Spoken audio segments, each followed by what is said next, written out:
안녕하세요. 오늘 읽는 책 시작하겠습니다. 오늘은 요시미 슈냐의 헤이세이 일본의 잃어버린 30년 골랐습니다. 낯선 사람이죠. 요시미 슈냐. 일본의 학자입니다. 오늘 고른 헤이세이 일본의 잃어버린 30년은 1989년부터 2019년까지 아키히토라는 일본 왕이 통치했던 시대, 헤이세이 시대에 일본이 잃어버린 게 무엇인지를 하나하나 따진 사회학적인 책입니다. 그래서 좀 쉽지는 않아요. 쉽지는 않은데 일본에 대해서 관심이 있는 분들은 한번 꼭 읽어보시기 바랍니다. 그리고 일본을 보다 보면은 우리의 모습이 보이지 않을 수가 없습니다. 오늘도 뒤에서 이 점을 확인하실 수 있을 겁니다. 자, 그러면 이 헤이세이 일본의 잃어버린 30년 잠깐 살펴보겠습니다. 저자 요시미 슈냐는 헤이세이 시대, 그러니까 1989년부터 2019년까지를 실패의 시대라고 정의합니다.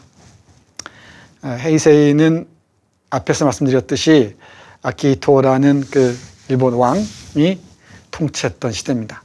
일본의 역사 감각은, 시대 감각은 이 왕의 그 통치 시대로 딱딱 나뉩니다.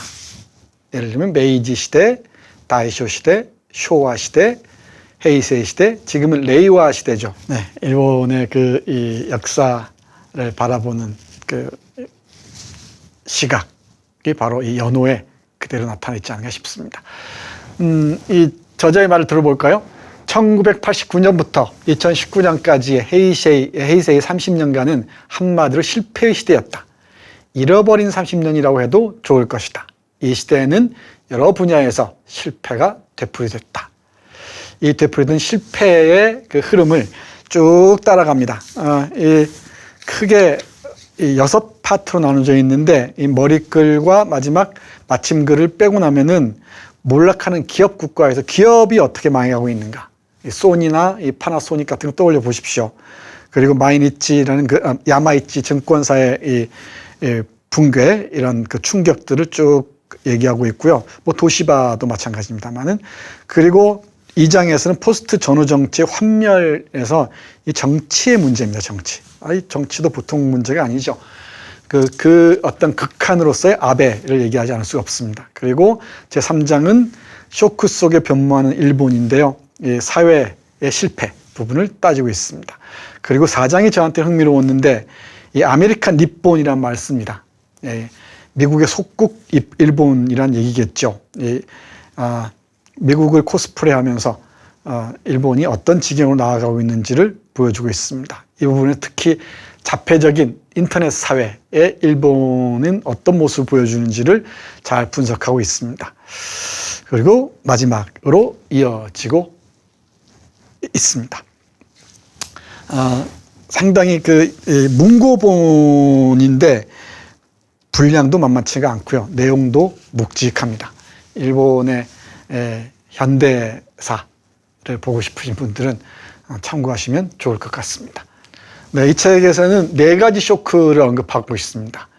하나는 1989년에 정점을 찍은 버블 경제의 붕괴.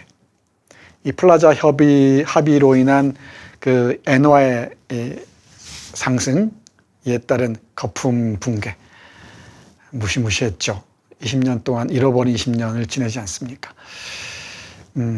그리고 1995년에 한신 아와지 대지진이 있었고요. 옴 진리교 사건 주목하시기 바랍니다.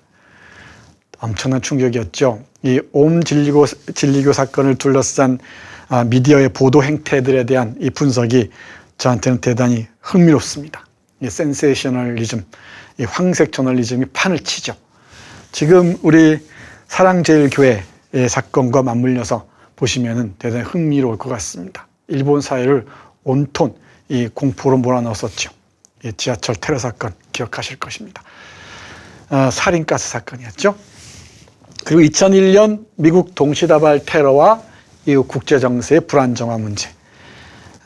이 얘기는 지난주 우리 아프가니스탄 작가의 작품 주저하는 근본주의자를 얘기하면서 언급했었습니다. 이 9.11 사건은 전 세계에 어마어마한 충격을 몰고 왔었습니다. 네, 동아시아도 예외가 아니었죠. 그리고 빼놓을 수 없는 사건이죠. 2011년 3.11 동일본 대지진과 후쿠시마 원전 사고, 빼놓을 수가 없습니다. 이 때문에 이 민주당 정권, 하토야마 정권이 무너지고 아베 2차 내각이 등장하죠. 그 이후에 일본 정치의 극우화가 진전됐던 것이죠. 지금까지. 근데 아직도 이 후쿠시마 원전에 관한 원전 폭발에 관한 정보들을 다 은폐하고 있다 그러지 않습니까? 그리고 일본의 가장 큰 문제는 뭐니 해도 제가 보기에 언론의 이 붕괴인 것 같습니다. 참담합니다. 일본 언론의 붕괴 참담합니다. 우리 언론도 뭐 그에 못지않지만은 그야말로 이 극우화가 이 언론을 통해서 극대화하고 있지 않은가, 저는 그런 생각을 하고 있습니다. 상식적인 수준에서 보도를 했던 이 NHK나 아사히 신문마저도 위기에 처해 있다고들 얘기를 하네요. 물론 제가 전문적으로 들여다본 건 아니어서 잘 모르겠습니다만은 일본 언론은 심각한 위기에 처해 있는 것 같습니다. 특히 NHK의 이 추락은 그야말로 심각한 지경이라고 얘기를 합니다. 이 네 가지 쇼크에 따라서 일본은 그야말로 이 위기 상황으로 치달았다는 게 저자의 진단입니다. 네, 이 책에서 여러 차례 강조하는 게 두 가지입니다. 하나는 저출산, 그리고 다른 하나는 격차, 이 두 가지인데요. 일본어로는 소자화라고 합니다. 소자화, 작을 소자에다가 아들 자자를 쓰는데 소자화 사회를 우리말로 하면 저출산 사회가 되겠죠. 초저출산 사회라고 얘기하고요. 이와 동반한 격차 사회라는 말 씁니다. 그리고 또 하나가 도시 소멸 사회라는 말 쓰는데 그 뒤에서 살펴보도록 하겠습니다. 정치가 좌절하면서, 정치가 극우하고 실패하면서 일본의 사회적 실패, 전면적인 실패가 현실화하고 있다는 진단입니다. 볼까요? 경제와 정치의 실패는 사회의 실패와도 표리를 이룬다. 헤이세이에서 사회의 실패란 초소자화와 초저출산화라는 뜻입니다. 초소자화와 격차 사회를 확대를 막지 못한 것이다. 일본의 초소자화가 본격화한 것은 헤이세이가 시작된 1989년으로 출생률이 1.57을 기록했다. 이것을 일본의 학계에서는 1.57 쇼크라고 한다네요. 이후 출생률은 지속적으로 하락해 1995년에 위험수위인 1.50 아래로 내려갔다. 2003년에는 1.30마저 깨고 1.29를 기록했으며 2005년에는 1.26이라는 파멸적인 수준에 이르렀다. 1.26을 파멸적인 수준이라고 얘기를 하네요. 그럼 우리는 어떤 상황입니까? 제 기억이 정확한지 모르겠는데 한국은 0.98이라 그러죠. 부부가 낳을 수 있는 아이가 한 명 아래로 내려갔습니다. 0.98. 그야말로 극파멸적인 수준이죠. 이 기후변화와 함께 이 초저출산 사회는 정말 심각한 문제거든요. 근데 우리는 그렇게 많은 관심을 기울이지 않는 것 같습니다. 일본에서는 1.57 쇼크라는 말에서 볼 수 있듯이 대단한 위기를 갖고 있는 것 같아요. 이 사회적으로. 학자들도 그렇고. 근데 우리는 언론에서도 참 조용합니다. 문제가 되면은 그때만 끌어올랐다가 또 사라져버리고 그러죠. 그러니까 긴 안목으로 아젠다를 설정하고 이 초저출산 문제에 대처해야 될 것 같은데 그게 잘 보이지가 않습니다. 이 초저출산 사회를 재촉하는 사회적 문제들을 이렇게 짚고 있습니다. 도쿄 1극 집중, 그러니까 수도권 초집중이라고 얘기할 수 있겠죠. 우리식으로 표현하자면은. 그리고 공공보육시설 미비, 그 다음에 유아휴직 후 경력 단절, 유아휴직 후 경력 커리어 패스 이런 말 썼던데 우리말로 경력 단절이라고 하죠. 좀 번역이 치밀하지 못한 게 좀 아쉬움이 남습니다. 육아휴직 후 경력 단절, 그리고 공립 초중등 교육의 열등화, 남 얘기 아니죠. 그리고 수험 중심 교육 시스템에 따른 부모의 경제적 부담, 참 많이 비슷하죠. 이와 함께 이제 이 직장의 그 안정성이 흔들리고 있다는 점까지도 똑같습니다. 일본 사회는 역사적으로도 그렇지만은 사회적으로도 우리의 거울과도 같습니다. 일본을 비난해서만은 일본을 볼 수가 없습니다. 일본을 비판할 수 있을 때 제대로 된 비판이 가능하고요. 그리고 우리의 문제점들도 동시에 발견할 수가 있습니다. 여기서 말하는 비판이란 우리가 안고 있는 문제를 동시에 얘기할 수 있을 때라야 성립이 가능합니다. 비판을 위한 비판, 비난을 위한 비난은 별 의미가 없습니다. 초저출산 사회 주목해야죠. 우리의 문제이기도 합니다. 그리고 정치의 좌절이 이 초저출산 사회라는 사회적 문제, 격차 사회라는 사회적 문제를 이 시선을 돌리기 위해서 혐오를 생산한다는 것, 혐오의 언어를 생산한다는 것, 그리고 혐오의 대상들을 끝없이 호명한다는 것, 그리고 그 욕망들이 결국은 파시즘의 방향으로 나아간다는 것, 그리고 파시즘은 너 죽고 나 죽자라는 파멸 충동으로 치닫는다는 것, 꼭 염두에 두셨으면 좋겠습니다. 또 하나 우리가 주목해야 할 게 뭐냐면요, 소멸하는 지방, 일본의 지속 불가능성 문제입니다. 일본의 여러 학자들, 예컨대 우치다 다스루 같은 사람들이 계속 얘기하는 건데요. 일본의 그 우익 세력들이 소멸하는 지방을 이 붐업 키우기 위해서 이 관광 카드를 꺼내들었다고 들 얘기하죠. 관광 산업을 유치해서 지역을 살리기 위해서 몸부림을 치지 않았습니까? 근데 이 코로나19 때문에 초토화됐다 그러죠. 일본의 규슈 지방을 비롯한 수많은 소도시들의 관광지가 초토화됐다 그러지 않습니까? 일본의 정치의 위기로 나아갈 수 있을 것 같습니다. 그런데 이 얘기는 남 얘기가 아니에요.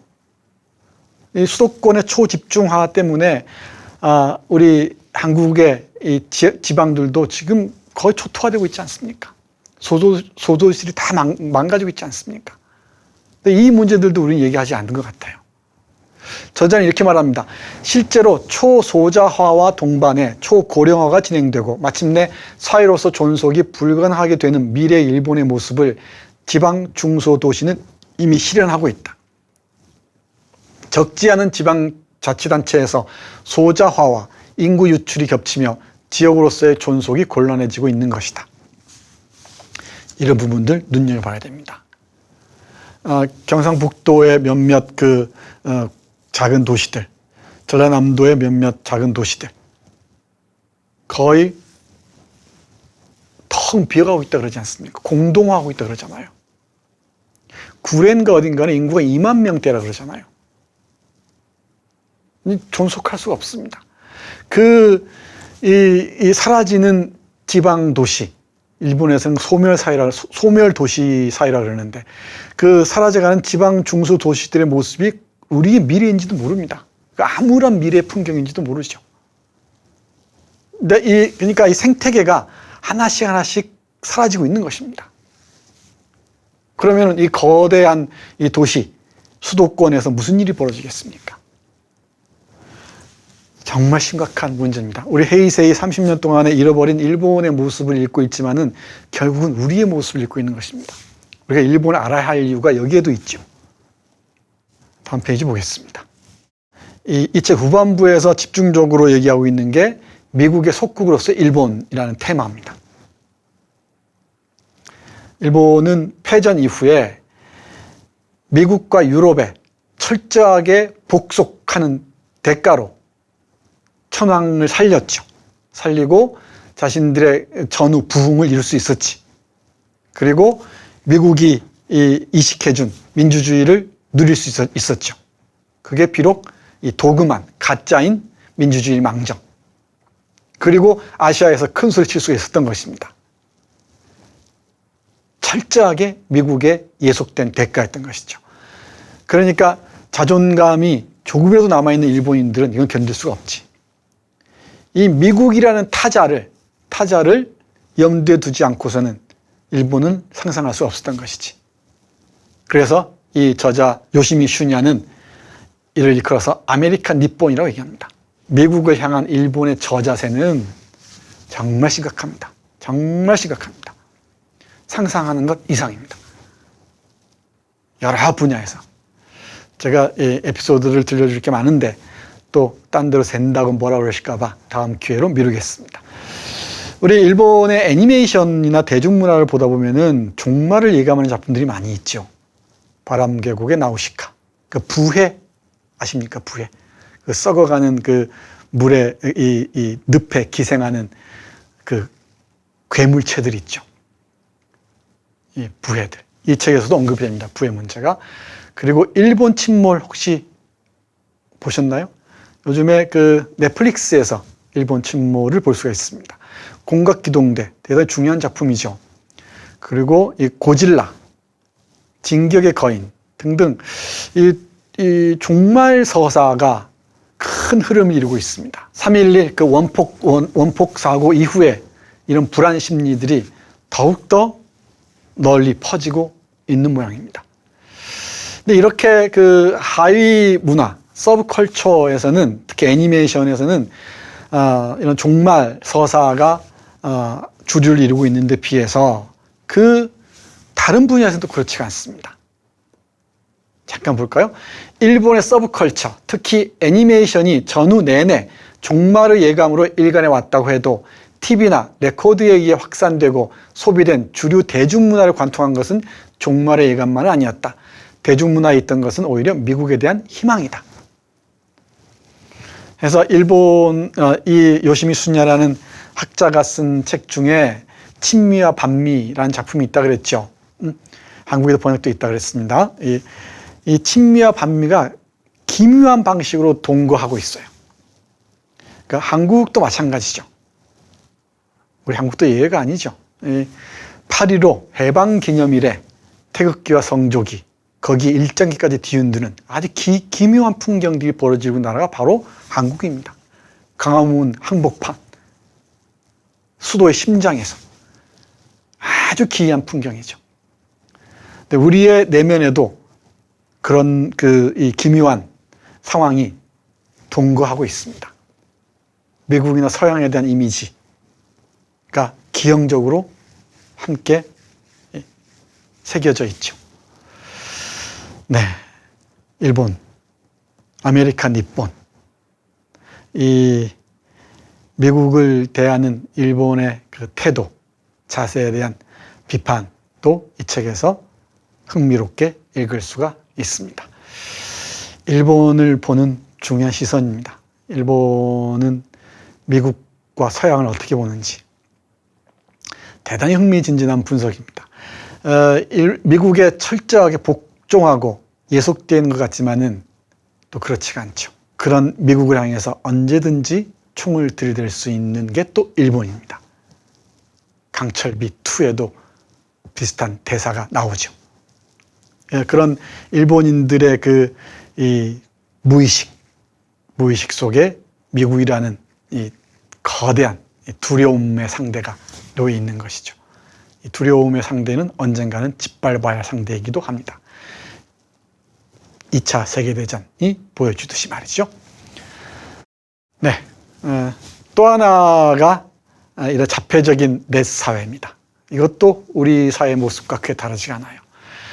헤이트 스피치, 혐오 사회 얘기했었죠. 그 익명성에 숨어서 온갖 혐오의 언어들을 토해내지 않습니까? 가짜 뉴스들을 대량 생산하지 않습니까? 이 일본의 문제이기도 하면서 우리의 문제이기도 합니다. 물론 미국도 예외는 아니기도 하죠. 자, 보겠습니다. 특히 넷사회의 익명성과 낮은 진입 장벽이 초래하는 문제로 가짜 뉴스 범람이 있다. 인터넷 대중화와 일상화는 그때까지 신문을 비롯한 저널리즘이 수행해온 사실에 대한 게이트키퍼 기능을 무너뜨리고 말았다. 익명적으로 누구나 발신자가 될 수 있는 넷 공간에 증식해가는 것은 요컨대 한간의 소문이란 수준의 뉴스로 사안의 진위는 확인되지 않고 각각의 유저가 자신의 흥미나 가치관, 감정에 적합한 정보를 뉴스로 수용하고 증식시키고 있다. 그 결과 사실인지 아닌지 확인되지 않은 정보가 마치 뉴스인 양 인터넷상에 범람하고 차츰 사람들은 그런 정보의 진위 여부를 중시하지 않게 되어가는 것이다. 남 얘기 아니죠? 우리 보는 것 같죠? 저 말도 안 되는 가짜 뉴스들이 아무렇지도 않게 포털 사이트들을 점하고 있습니다. 그러니까 포털 뉴스들 보세요. 아무렇지도 않게 사랑제일교회가 정강훈이 주옥순이 했다는 말들을 그대로 보도를 해요. 그걸 노리고 하는 말들인데 그 정도도 게이트 키핑이 안 되는 겁니다. 이 포털 뉴스 사이트에서. 유튜브는 또 어떻습니까? 눈 뜨고는 참 볼 수가 없지 않습니까? 그 정보들에 노출된 수많은 사람들이 무슨 짓을 못하겠습니까? 어떤 자폐적인 사람들이 병적으로 토해내는 이 가짜 뉴스들이 우리 사회를 이렇게 힘들게 하고 있습니다. 이 오음진리교와 맞먹기는커녕 더했으면 더했지 못하지 않은 이 신천지와 그리고 사랑제일교회 그리고 그에 편승한 이 극우 세력들의 이 준동, 그 준동의 뒤에 바로 이런 가짜 뉴스들이 있고요. 이 가짜 뉴스들을 생산하는 세력들이 있겠죠. 거기에 돈을 대는 자들이 있을 것입니다. 그리고 그 연결고리들 쭉 찾아보시기 바랍니다. 그 연결고리를 찾는 힌트는 강철비 2에 있습니다. 지금 이 IPTV로도 볼 수가 있으니까 한번 꼭 보십시오. 저는 일본 우익들의 돈줄이 중국과 한국에도 와 있다고 생각해요. 그건 대륙 낭인들의 이 행태들을 공부한 사람은 다 할 수 있습니다. 대륙 낭인 얘기는 언젠가 말씀드리겠습니다. 19세기 말부터 시작해서 지금까지 중국과 한국에서 활동하고 있는 일본 우익 세력들이 있습니다. 그 전통도 유구한 낭인들, 대륙 낭인들입니다. 그들이 중국을 지배하기 위해서, 조선을 지배하기 위해서 어떻게 암약했었는지, 그들 돈줄이 어떻게 움직였는지 흥미진진하지 않습니까? 제가 들려드릴게요. 언젠가는 기대하셔도 좋습니다. 현대판 대륙 낭인들이 저는 이 한국의 곳곳에 암약하고 있다고 저는 생각합니다. 암약해서 지금 이 공작을 펼치고 있다고 생각하는 중이에요. 네, 사실인지 여부는 조만간 판명이 되겠죠. 네, 오늘은 요시미 슈냐라는 일본의 미디어학자가 쓴 헤이세이 일본의 잃어버린 30년과 함께 일본의 현실을 통해서 우리의 모습을 봤습니다. 일본 침몰만 얘기하면서 환호할 게 아니고 우리는 지금 어디에 와 있는지, 일본을 혐오하면서 일본을 닮아가는 건 아닌지, 그리고 일본의 극우 세력과 한국의 극우 세력들이 어떻게 연대하고 있는지, 그 반면 교사로서 우리는 일본의 시민 세력과 한국의 시민 세력이 연대할 가능성은 어떤 지점에서 찾아야 할지, 이런 저는 고민을 해볼 수 있지 않을까 생각합니다. 네, 조금 어려운 얘기였죠. 요시미 슈냐의 헤이세이 일본의 잃어버린 30년 함께 했습니다. 고맙습니다. 기